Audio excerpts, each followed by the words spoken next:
Salih evladımıza ki, hocam selamun aleyküm, cin veya şeytanın insan vücudunu ele geçirip o vücutta istediğini yapabilir mi?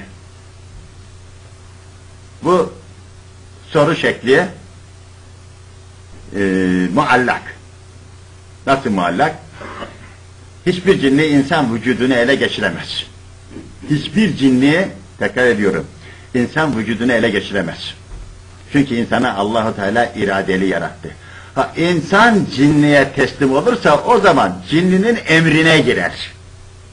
Cinninin emrine girer. Yoksa cinni insan vücudunu ele geçiremez.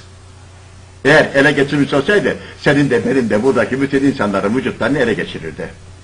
Ancak insanın kendi arzu ve isteğiyle, cinniye teslim olmasıyla o iradesini kullanmaz, aziyet içerisinde cinniye teslim olur. İşte sana bir ayet. Ne diyor Allah-u Teala? Bu insanlara, bu cinlere ne oluyor? Bazı cinler insanlara, bazı insanlar da cinlere sığınıyor diyor. Evet. Demek ki Allah-u Teala insanı irade bakımından çok kuvvetli yarattı ve onu eşrefil mahluk yarattı, yaratılmışların en şereflisi ve yeryüzünün halifesi kıldı. Bu bakımdan ona zatından bir cüz'i verdi, ruhundan verdi. O insanoğlu yetenekli olarak yaratıldı. Cinni ise minnârıcın minennâr. Onları yalın bir ateşten yarattık diyor, yalın bir ateşten. Yani bu ateş o zaman deseydi ki frekanslar dahilinde yarattık, kimse anlamayacaktı frekansın ne olduğunu. Mesela Ankara Radyosu'nu açıyorsunuz Zundaga'da. Eğer o frekans üzerine getirdiğinde Ankara Radyosu çalmıyorsa kapalı diyorsun. Kapalı. İşte cinlerin de o frekans üzerinde geldiğinde eğer o cinliyi bulamıyorsan ölümü meydana geldi. Bunlar 3-4 adımda dünyayı dolaşırlar. 3-4 adımda. Şey de öyle değil mi? Radyolarda öyle değil mi? Sesimiz de öyle değil mi? 3-4 adımda gidiyor frekanslar dahilinde.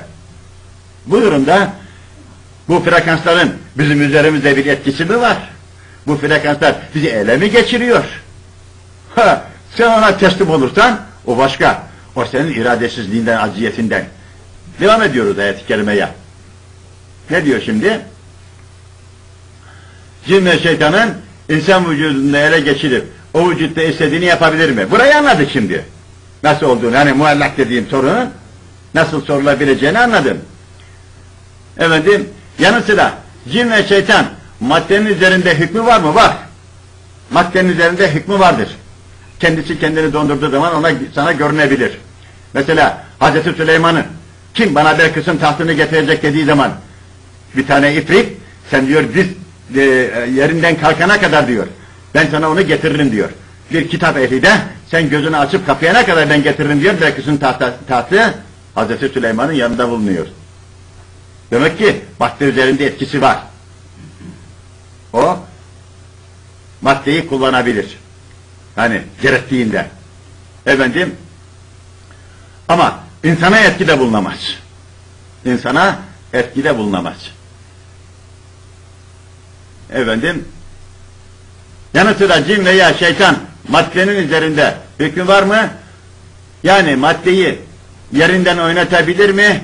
Kapı çarpmaları, ışıkların yanıp sönmesi gibi. Evet, sana bunu duyurabilir. Bunu da yapabilir. Ve ruh çağırıyorum diyerek cinnilerin gelmesi ve o cinnileri ruh zannedip de zavallıların, cinnilerin oyununa düşmesi. Evet.